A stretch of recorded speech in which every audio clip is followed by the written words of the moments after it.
All right, thanks for coming out. Like I said on the teleconference Sunday, hope everyone had a great Saturday off. For those of you that just cover the Gamecocks and got a Saturday off, and I know some of y'all were probably covering other games, but good to have everybody back in here. Excited to be back in the SEC play this week after two non-conference games. Our players and coaches enjoyed a little bit of a break physically and mentally. Coaches worked on Friday and we're back in here Sunday morning and took Saturday off, and then the players had the whole weekend off, which was a good break for them at the halfway point of the season, or almost halfway point of the season. I came back in here on Sunday as a team and had a good practice Sunday evening and good prep day yesterday and good practice this morning. And we'll need it. Got a big challenge this Saturday up in Lexington. Heck of a team that Coach Stoops has as well, really playing well in all three phases right now, running the football offensively. We're getting Rodriguez back obviously made a difference for them on Saturday, and explosive plays in the passing game, an NFL quarterback, defensively, physical, and they got size and length up front, two hellacious linebackers in the middle, and then they're really doing some great things on special teams as well. So told our players this morning we're going to need all three phases, offense, defense, and special teams, to play really, really well Saturday night. And our guys are excited about it and looking forward to going up there and competing. Questions? Shane, is there an update on Darius and Dylan and all those guys who've been kind of banged up lately? Yeah, should be full speed and good to go. Both of them practiced this morning. Dylan and Darius both look great. There are no limitations out there today. Really, everybody went. We're game 6, so there's normal bumps and bruises and guys that need to come along here these next couple of days for sure. But nobody that we would sit here today and rule out as we sit here on Tuesday. It's long season and we're approaching halfway point of the regular season, so bumps and bruises like everybody, but nobody other than the guys that have previously been announced as season ending that I could sit here and say definitely aren't playing on Saturday, and hope to have everybody as full strength as possible. Yeah, Coach, ACC Network just put out the thing with it was a Frank Beamer special. Saw you were part of that. Obviously, you said a lot about adopting some of his philosophies and stuff. But how did it come together to where you were a part of that, and just what do you think about the ACC Network putting that together?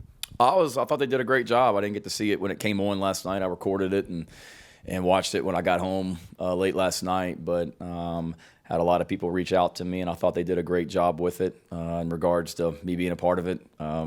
They called and asked if I'd sit down and interview. So I appreciate them asking me to be a part of it. It was great to see so many of his former players on that special. Made me really, really proud as a son to watch it last night, and thought they did a great job of telling that story, and certainly appreciative of the ACC Network considering him a legend, and the ACC considering him a legend, and then putting that together. It was pretty cool to see some of the old footage, and me back when I was in 8th grade, carrying the headphone cords on the sideline as well. My son saw it. He says he wants to be that guy now, and I had to tell him that they're all cordless now, so there are no more cords anymore. So he was shook when he heard that one. We'll figure out a job for him as he gets older.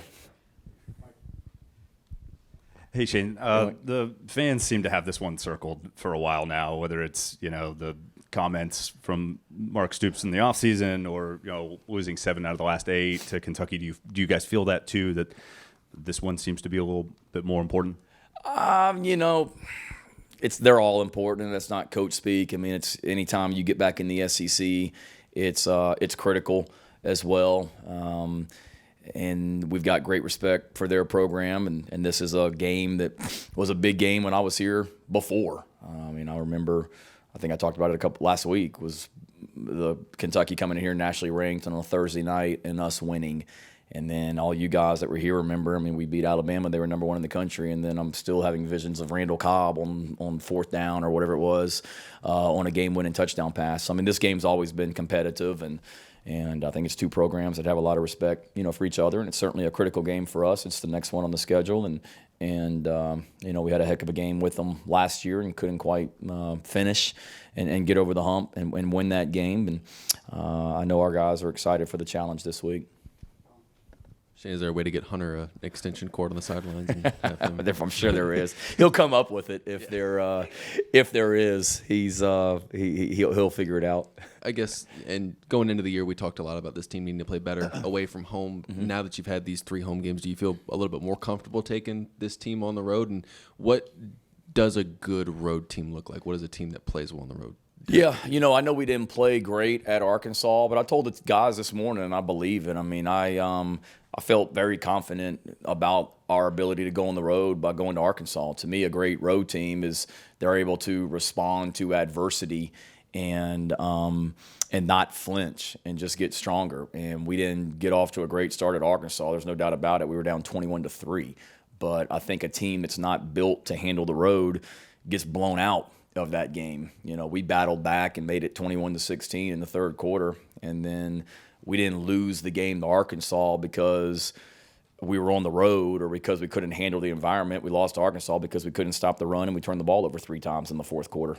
So what we need to do is embrace going on the road. As a competitor, you love going into another stadium, and I'm sure it'll be rocking up there on Saturday night as it should be.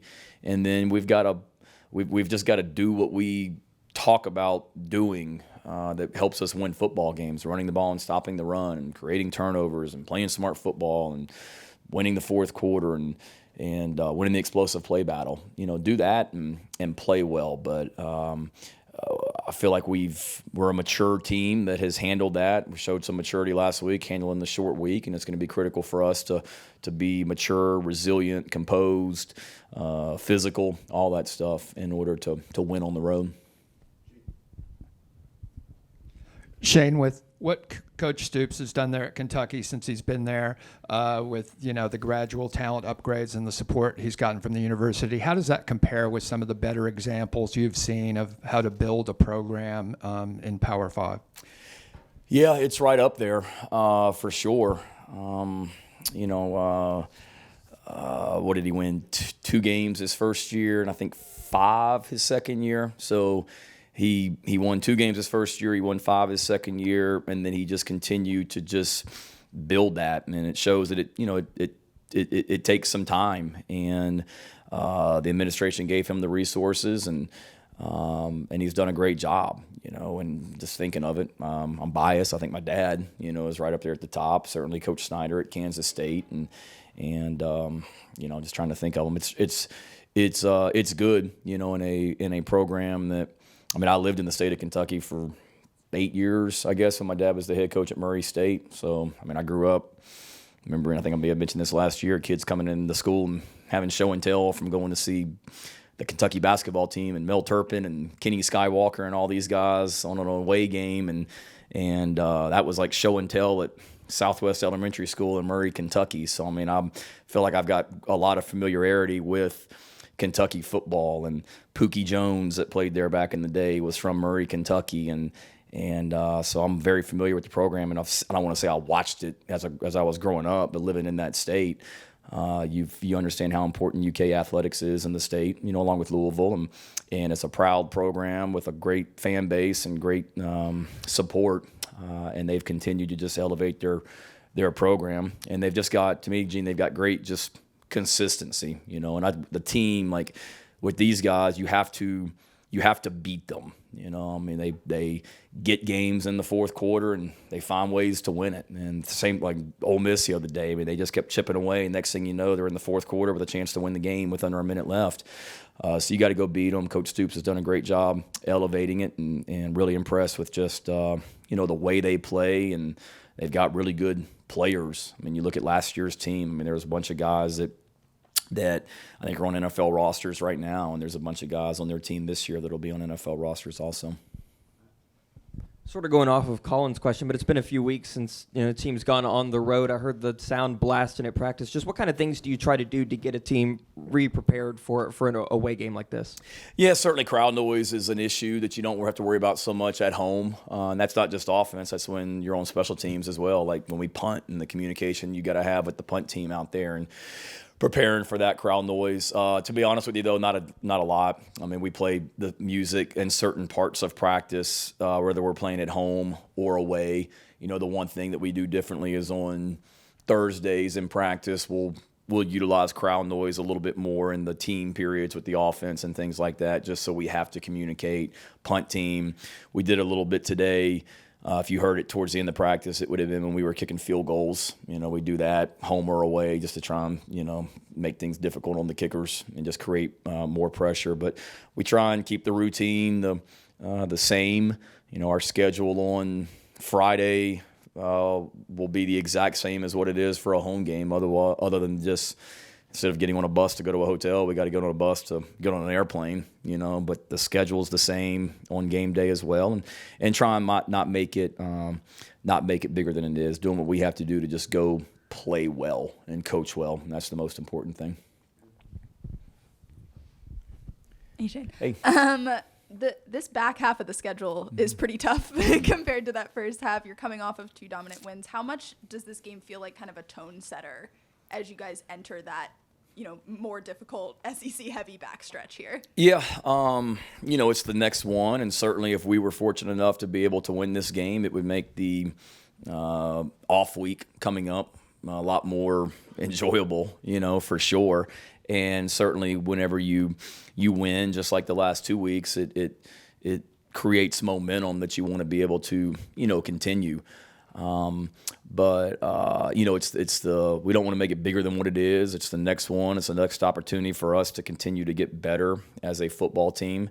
Not that I want to have the same result that we had last year before the off week, but the last year before the off week, we went out there and played awful against Texas A&M, and then came back the very next week and beat Florida and won 3 out of 5 or whatever it was down the stretch. So we'd like to have a different scenario this year where you win going into the off week. But we'll put together a great plan and prepare to go play our very best on Saturday night. And certainly, if we're fortunate enough to win, it would be awesome. And if not, then we'll come right back to work on the next day and continue to try and get better and get ready to compete against the next opponent. How well do you remember the last time South Carolina played at Kentucky? That would have been last time South Carolina. I was at Kentucky. Oh, that was the night I got the job, right? Yeah. Yeah, I remember it pretty dang good. Yeah. It's my birthday too. Huh? I said that was my birthday too. Was it? Yeah. Well, I thought that's what you were going to say, is it was your birthday, or I should have said that. No, I remember that night well, for sure. I remember watching it on television, and it was a pretty cool phone call I got that night from Coach Tanner, and the rest is history. And obviously a little unique in that I guess you were sitting at home. Yeah. Ending COVID or whatever, and Yes. watching your current team play, and then Yeah. your future team play. How did you kind of balance which screen you paid more attention to that night as you were sitting at your house? Since I don't work there anymore, all I watched was the South Carolina game. I flipped back and forth just to see how we were doing, but it was one of those kind of like I was home with COVID that whole week, so I zoomed into every meeting, and I was coaching tight ends, so Stogner would have been in those meetings. I was running the tight end meeting from the upstairs room at our house where I was isolating in, so you prepared the tight ends at Oklahoma to play, and then when you get to Saturday, there's not like I can text Lincoln during the game about something that I see that was going on with Oklahoma and Baylor that night. So I was certainly had a great, don't get me wrong, I cared about what was going on. Those were the guys that I coached, but I also knew that I was, my life was probably getting ready to change one way or the other based on a phone call that I was going to get from Coach Tanner, that night. And certainly once you got that phone call, I wanted to watch as much of the South Carolina-Kentucky game as possible. But honestly, once that phone call happened, it was such a blur. I don't even remember if I watched much of the game after that. It was more what's next, and I got to get on a plane tomorrow morning and fly to Columbia. You talked about how Kentucky just finds a way to win games in the fourth quarter. You haven't had a one-score game yet coming down the stretch. How do you keep your guys sharp on stuff like that? And I guess, what do you think the mentality of this team would be if they get in that situation eventually? Yeah, I think it'd be good. You prepare for as many scenarios as you can, and certainly you want to have games where you take control in the second half and don't have to worry about that. And I think our guys have shown that we can handle adversity, and we pride ourselves on playing well in the fourth quarter as well. And we want to be able to get games into the fourth quarter without a doubt. Also, and the other thing, Hale, too, I felt like garbage that whole week. So. Saturday, Saturday, my wife was like, we need to get one of those, what is it, like an IV where they like pump in like juice or fluids or whatever into you. So it was supposedly something, but she said helps like get your energy back. It's like it's an IV, but it's like an energy boost or something. I don't know. Some of you medical people may know about it. So they literally came in the house, and I'm literally coming off COVID. I'm in the living room getting an IV, watching South Carolina, Kentucky play, and just phone in one hand, waiting on Coach Tanner to call. So I remember that. I don't know if it helped, but I felt better the next day, and I was able to get out of quarantine. I guess that day was when I was able to come out of the next morning. So I got my IV, and I was boosted up and ready to roll to come to Columbia the next day, 15 pounds lighter. Hey, Shane, I know you told us that before the Charlotte game, you told the guys to go out and just have fun. Mm-hmm. Okay, now you've had 2 blowout wins. So I guess I want to know, are the guys a little more relaxed now? Are they having more fun? Not that they weren't having Right. fun before, but just being able to enjoy themselves a little more, especially during games. Yeah, I think so. I hope so. I felt like, those first 3 games, not that there was pressure on us, but it was almost like feeling like you had to make every play and not being able to just go relax and have fun. And we want to work really, really hard during the week and prepare really, really well during the week so that we can go out on Saturdays and just turn it loose and have fun and not worried about making mistakes. And I think our guys have done that the last couple weeks, and this week will be no different. You prepare really, really hard, but Saturday night, SEC Saturday night game, under the lights, on the road, national television. I mean, what more could you want? I mean, that should be exciting and should be fun. And want our guys to have fun playing with each other and playing with passion and celebrating with each other as well. And now you got to go play well in order to do that. But I think so, Rick. I mean, I think they've they know that we have a good football team and we haven't played our best, and we're still striving to play our best on all 3 phases. But next Saturday night's the next opportunity, and I think our guys are excited to go do that. Hey, Shane, I appreciate your help with everything on Friday, too, last week. School? Yeah, I don't know what I did, but you're welcome. Appreciate it, yeah. But, yeah, just talking about Kentucky a little bit, they've got 3 wide receivers that they throw to quite a lot of speed on the outside. How are you guys going about defending it, and I guess what are you telling your safeties and DBs this week? Yeah. You want me to be like Coach Saban yesterday when he got asked that question about what he was going to do with the quarterback, and he's like, what do you want me to do, give you the plan? Similar. No, we've got a big challenge facing those guys as well. Obviously getting Rodriguez back, they're able to run the football efficiently with him. I mean, he's a proven back, but now you've got what is it? 2, 6, and 9, I think are their numbers with Brown and Dane and Robinson. They're fantastic players, and they're electric and dynamic on the outside. I mean, great in the return game. One returns punts for them, the other one returns kickoff returns for them. So they're explosive there, and they've got great speed and can run past you. Don't know the young man from Nashville, but obviously Robinson's from Virginia, and remember him because he obviously went to Virginia Tech, and I was at Georgia, I guess, and went into his school, and we were looking at him. And then Dane Key, we tried to recruit here last year, and felt like we had a good opportunity until I got word that when Kentucky beat Florida last year, that Dane's mom was at the game and leaped over the wall and like broke her foot or something storming the field after Kentucky beat Florida. So I felt like we had a pretty good chance. But note to self, like when the recruit's mom injures a foot storming the field, you're probably not going to get that guy at your school. That's the story I was told. So if that's not true, I'm sorry, Miss Key, but that's what I heard. But he's a great young man, and those 3 guys are really, really talented. And it's going to be a big challenge for not only Cam and Sell and Darius and our corners, but the whole defense, because everybody's going to be the pass rush has got to get there. We got to stop the run, first of all. The linebackers got to make plays. Our safeties are going to be involved with them on coverage. So it's a team effort because they're really, really explosive, and they can make big plays, and they can go up and get it. I mean, you saw the catch that Dane made against Florida where he went up and got it, and then some of the plays they made throughout the season. It's really impressive to watch, along with an NFL quarterback. Shane, I was gonna say, is that elementary school still there in Murray, Kentucky? Oh heck yeah, yeah. Southwest. I'm not that old, man. Yeah, Southwest Elementary School. It is. And I guess when you look at Spencer's progression over the last 5 games, I mean, I know it's not necessarily always totally linear, but I guess in terms of what you've seen from him, game 1 to now, what's different? What's changed? What do you feel like he's done over that time to sort of improve and where he's at now? I think he's got really good command of what we're doing. I think he's got a better understanding of it for sure. If you look at what we're doing conceptually, I think we've really shrunk it down in some ways since the first game. Not that we were doing too much in the first game, but I do think, we're running a lot of the same pass concepts, just out of different formations, and, we're running the ball.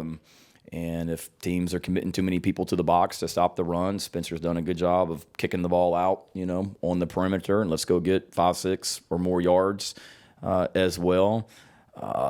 We talked to him after one of those first couple games about not always, escaping out of the pocket when he felt pressure, stepping up in it. Like I talked about on the teleconference, he did that the other night on the touchdown pass to Stogner. I think he's got more, I don't want to say confidence, but he's done a great job of being a leader, the last few weeks, and just continues to get more and more comfortable and confident with what he's doing, and then what we're doing around him as well. Shane, what have you seen from Bam Martin Scott lately? Obviously depth has gotten him on the field, but what has he done to really earn that spot once he's gotten on the field? Yeah, no, I'm a huge Bam fan. He's got size, David. That's what I like. And when you look at him, he looks like what a linebacker is supposed to look like. And, he's done a nice job for us on special teams, and he shows up there. He practices really hard. I'm a firm believer that what you're doing off the field relates to what you're doing on the field. He's doing fantastic academically right now, and proud of him from that standpoint. He's just he's matured and just goes out there and gets better each and every practice. I think he's a guy that we need to continue to play more for sure, because he has, like I said, size and instincts, and made a nice interception, a nice run after getting the interception the other night as well. Don't get many free weekends in your job. Just, I'm curious how you spend it. You play any Call of Duty with Marcellus or anything like that? No. It was a good Saturday. I got home Friday night, obviously, after work, and probably a lot like a lot of you guys, I guess, watching football. Woke up Saturday morning, had a couple cups of coffee, watched a little bit of game day, went downstairs, jumped on the Peloton for a while, came back upstairs, went and got a haircut, came home, watched football all afternoon. After the 12 noon game, went on a walk with the family for a little over an hour. Came home, watched more football, ordered Mexican food for dinner, built a fire on the back porch, and sat outside and watched football. Went to bed about 11, and that was it. So it was awesome as well. But enjoyed watching, and I see what a normal Saturday is like when you're not working on it, or not working on Saturday. Was that a scripted Saturday, or did you audible? No. Shane, it was scripted, I think. So it was very much planned, a lot of it. Shane, some coaches put out a depth chart in the preseason. There's no changes. Others alter it a little. As far as yours is concerned, the tweaks and stuff, are those intended to be a reward? You're trying to motivate people, or what's up when you redo your depth chart each week? A lot of it is how quickly can I get Steve Fink out of my office when he comes in here and says any changes to the depth chart. Let me just throw an "or" in there this week to make Fink happy. No, a little bit. No, I think a lot of it is I try and be as forthcoming as possible. But I do think that Cam Smith may line up different places each week, or an offensive tackle may be different each week. I don't know how much of an advantage, if that's the case, to be totally, I don't want to say honest, but to put guys exactly where they're going to be lining up if there are changes to the lineup. I think that is there's a strategic advantage where you're smart about it as well. But, for the most part on there, I mean, what's reality is what we put on there. And I think this week we changed an or with Tonka Hemingway and some of the D linemen. And a lot of those ors, Gene, really are because I feel like we have multiple starters. Like if you look at our defensive tackles, I mean, those guys are rotating. We're playing about 6 defensive tackles. So to me, we've got 4 starters, and then we've got kind of the next couple with TJ Sanders and Nick Barrett, and just kind of reflecting that a little bit better. But it's nothing. I mean, we communicate with guys individually on the team if there are any depth chart changes, because we talk about competition here all the time. So we're constantly competing. Things aren't set in stone. But it's not like I put the depth chart up in the team meeting on Tuesday morning and say, okay, here's the changes, just so everybody knows. I mean, we communicate that with individuals, and they know as well. And a lot of that too, the other thing too is Steve usually asks me that on Sunday night, and a lot of times on Sunday night, we really haven't made a decision as a staff on exactly what we may be doing this week, because at that point on Sunday night, we're just coming off the game from the day before. We haven't really dove into the next opponent yet, and a lot of those decisions are made on Mondays as well. Not that we don't update it, because I will if there are updates, but I hope that answers your question. So yeah, I think from a depth chart standpoint, but it's overall personnel with our team. We're constantly competing. You're evaluated every single day on what you do in practice and what you do on the field on Saturdays. And to me, your depth chart, who's playing, should reflect that. And we tell our players that all the time, that I don't care if you're a 6-year senior that's been a starter for 3 straight years. Like, you better keep competing, because there's other guys behind you that are continuing to try and get better, and we don't want anybody getting complacent around here. I was going to ask you this before you reference Coach Saban and the quarterbacks thing, but Luke's obviously at that 4-game threshold. Is the plan for him to play if he needs to at some point down the road, or can you kind of share what the plan is there? You talking about Luke Doty? Because he's 4 games as far as the red shirt goes? Correct. Yeah. No, I mean, our plan is full speed ahead with him from that standpoint. Now, whether we have packages with Luke to get him in the game more, because he's shown this year that he's really a weapon with his feet as well. That's to be determined on that. But yeah, I mean, Luke's one of our top 2 quarterbacks right now, so we're continuing to try and get him ready to play. And you're right. There's a lot of guys. I mean, we have a staff meeting every game day as a staff, and that we cover a lot of different things. But one of the things we talk about in that meeting is how to play the players.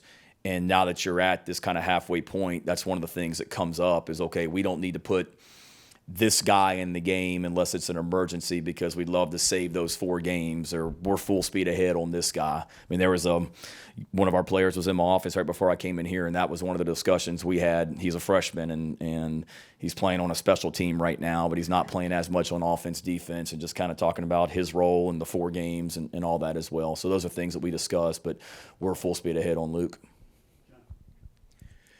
Kentucky, since Mark Stoops has been around, has been one of the most physical teams in the SEC, in my estimation. Couple of things. How do you feel like your team matches up from a physicality standpoint, especially along both lines of scrimmages? And 2, Kentucky's offensive line doesn't seem to be having as great a success as they have maybe in recent years. Do you see anything different about them? You're right. That's your observation is correct. I mean, they are really, really physical, and I mean, they've always been that way. I mean, I can remember when I was at Georgia as an assistant, and Kirby used to talk about just how physical they were. And back then, this was before they had some of the new offensive coordinators, and they were doing a lot of wildcat, and it was physical downhill and trying to bloody your nose. And Kirby used to talk about that when I worked at Georgia. So that's their mentality. He's a defensive coach, and it shows. So I feel like I hope, we match up well. I like to think that we're pretty physical too. I think we've gotten better at that here the last couple of weeks. We practice physical because we're going to need to play physical on game days, but especially Saturday night. And our players certainly understand that. I mean, we've got to play physical on Saturday. There's no question about it. And your words, not mine, on the offensive line. I think they've got size. They're physical. They've got big humans on that offensive line. They lost 2 really good offensive tackles, I guess, off last year's team, and they've had some injuries up front on the offensive line where they've had to move some guys around. But I think they've I'm impressed with them. I mean, they're athletic and they got some good young players, and the transfer from Auburn that's starting for them is a really, really talented player. And, I know they've given up some sacks and they're not running the ball as efficiently as they would like, I guess. But, I mean, I watched the tape and I don't see that. I see a really physical, impressive, athletic offensive line group.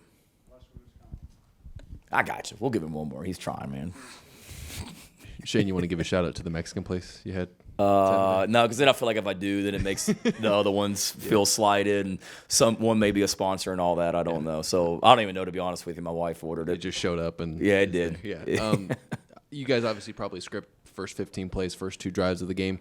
When you guys are scripting, what's the conversation like with Sat when you're doing that? Is it, hey, let's try and do some different things to see how they line up. Let's try to run our scheme to get guys a little bit into a rhythm. What goes into how you script those plays? Yeah, I think we're going to certainly you're not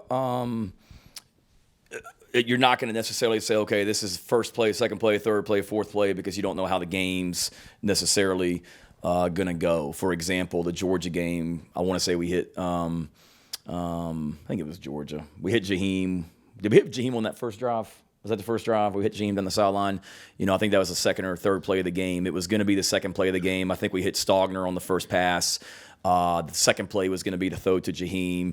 We were close to the first down, so I want to say we went tempo, got the first down, and then immediately went to what was supposed to be play 2, if that makes sense. I think I'm saying that right.